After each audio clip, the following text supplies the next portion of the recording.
Hi hello అందరికి నమస్తే. నేను జర్నలిస్ట్ రవీందర్. వెలుగు టీవీ ఎక్విప్మెంట్ కోసం సహాయం అందించాలనుకునే వాళ్ళు కింద నెంబర్ ఉంది, ఆ నెంబర్కి మీ సహాయాన్ని అందించి నాకు సపోర్ట్ చేయగలరు. సో టాపిక్ ఏంటంటే ఏబి వెంకటేశ్వరరావు గారు ఈ మధ్యకాలంలో అమరావతికి సంబంధించి కానీ, చంద్రబాబు నాయుడు గారి నిర్ణయాలకు సంబంధించి కానీ, పవన్ కళ్యాణ్ గారి నిర్ణయాలకు సంబంధించి కానీ మాట్లాడితే ఇదంతా ఏబి వెంకటేశ్వరరావు ఈ కూటమి ఆడుతున్నటువంటి డ్రామా అని చెప్పి చాలామంది అన్నవాళ్ళు. ఎందుకంటే జగన్మోహన్ రెడ్డి నెవర్ అగైన్ అని చెప్పినటువంటి వ్యక్తి వాళ్ళని తిడుతున్నారంటే చాలామంది నమ్మరు. కానీ ఫస్ట్ టైం ఏబి వెంకటేశ్వరరావు గారు మాట్లాడినటువంటి మాటలు విన్న తర్వాత నిజంగా సెల్యూట్ చేయాలనిపించింది. ఎందుకంటే ఈ ఉపా చట్టం ఏదైతే ఉప ముఖ్యమంత్రి కోసం వాడారో దీనికి సంబంధించి ఏబి వెంకటేశ్వరరావు గారు చెప్పినటువంటి మాటలు, ఆయన వివరణ నిజంగా నాకైతే అద్భుతం అనిపించింది నా వరకు. మరి మీకు నచ్చవచ్చు నచ్చకపోవచ్చు. ఒకసారి ఏబి వెంకటేశ్వరరావు గారు మాట్లాడినటువంటి మాట వినిపిస్తే దాని తర్వాత మీ అభిప్రాయాన్ని కామెంట్ రూపంలో పెట్టండి, ఒకసారి వినండి. ఏ సంస్కరణ లేకుండా హిందూ మతం ఇక్కడ దాకా వచ్చిందా?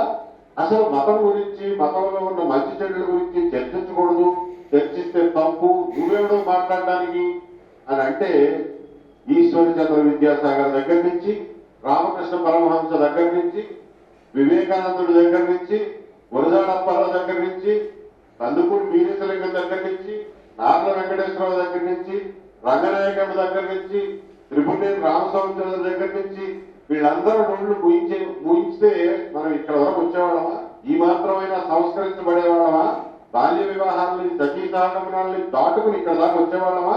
మా మతం గురించి నువ్వెవడో మాట్లాడడానికి, మా మతాన్ని విమర్శించే అంటే అవన్నీ ఆగేవా? ఆ దురాచారాలన్నీ ఆగేవా?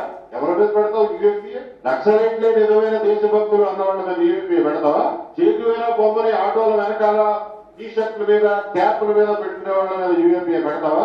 రామాయణ కల్పవృక్షం రాసిన విశ్వనాథ సత్యనారాయణ మీద పెడతావా? రామాయణ వృషవృక్షం రాసిన రంగనాయకం మీద పెడతావా? బాంబులు చూసి బెంబేలు పెడితే అది ఎప్పుడు నీ గుండెల్లోనే పేరుతుంది అన్న అరిశెట్టి ప్రభాకర్ మీద యూఎంపీఏ పెడతావా? నక్సలైట్లకు వెసులుబాటు కలిగిస్తావు అని చెప్పి వాళ్ళ మీద ఉన్న నిషేధాన్ని తొలగించిన చెన్నారెడ్డి మీద పెడతావా? నక్సలైట్లు చర్చలకు ఆహ్వానిస్తున్నావు అని చెప్పి 2004లో ఎలక్షన్ ప్రామిస్ చేసి చర్చలకు ఆహ్వానించి సీజ్ ఫైట్ చేసి వాళ్ళతో కొన్ని రోజులు వాళ్ళకు కొంత వెసులుబాటు ఇచ్చినటువంటి వైఎస్ రాజశేఖర రెడ్డి గారి మీద యూఎంపీఏ పెడతావా? మళ్ళా తిరిగి వాళ్ళ మీద నిషేధం విధించినటువంటి అదే రాజశేఖర రెడ్డి గారి మీద పెడతావా?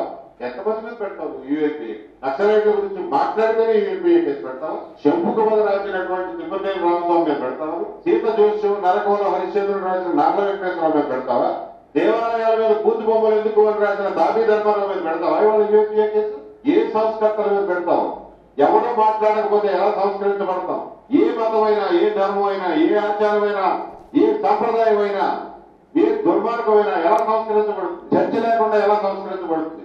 కాబట్టి చర్చ జరగాలి, ఆరోగ్యవంతమైనటువంటి వాతావరణంలో జరగాలి. ఇది మామూలు ఉత్కుడు కాదు. ఇది నిజంగా ఏబి వెంకటేశ్వరరావు గారు ఈ మధ్యకాలంలో అన్ని అంశాలు, అమరావతి గురించి మాట్లాడి, అన్నిటి గురించి మాట్లాడి, ఇది నిజంగా హైలైట్ అని చెప్పొచ్చు. ఈ ఉపా చట్టం ఏదైతే సెక్షన్లు పెట్టేసి ఏదో అడిగే, ప్రశ్నించే వాళ్ళని అనగదొక్కే ప్రయత్నం చేస్తూ ఉన్నారో, మరి గతంలో ఇంతమంది వాళ్ళు చర్చించబట్టే, అడగబట్టే, మాట్లాడబట్టే అనేక సంస్కరణలు జరిగినాయి. ఈ సంస్కరణలు జరగాలంటే ప్రశ్నించే వాళ్ళు ఉండాలి.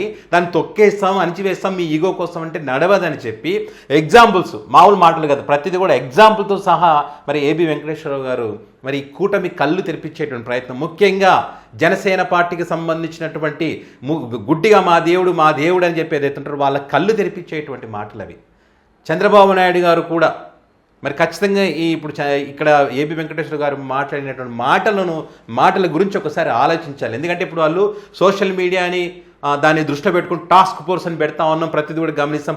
ప్రభుత్వాన్ని ప్రశ్నిస్తుంటే ప్రశ్నిస్తారండి, ప్రశ్నించే హక్కు మనకు రాజ్యాంగం కల్పించింది. ప్రశ్నిస్తేనే కదా మీకు నిజంగానే ఇప్పుడు చంద్రబాబు నాయుడు గారు ఉన్నారు, గ్రౌండ్ లెవెల్లో జరుగుతున్నటువంటి వాస్తవ పరిస్థితుల గురించి ఇప్పుడు ఆయనకి మంచి చేయాలని ఒక ఆలోచన ఉంటుందండి. కింద ఉన్నటువంటి ఎమ్మెల్యేలు, నాయకులు మరి ఈ మంచి జరుగుతుందని చెప్పి తప్పుడు సమాచారాన్ని అందించవచ్చు. ఇప్పుడు నాలాంటోడో, ఇలాంటి వాళ్ళు, ఇంకెవరో, మీలో చాలామంది ఉన్నారు కదా బాధ్యత కలిగిన వ్యక్తులు. మరి చంద్రబాబు నాయుడు గారి దృష్టికి తీసుకుపోవాలని మనకున్నటువంటి వనరులను వాడుకొని అందించేటువంటి ప్రయత్నం చేసినప్పుడు ఇది తప్పు అంటే మరి ఎవరికి నష్టం? అది ప్రజలకి నష్టం, పాలించే ఈ పెద్దలకి నష్టం.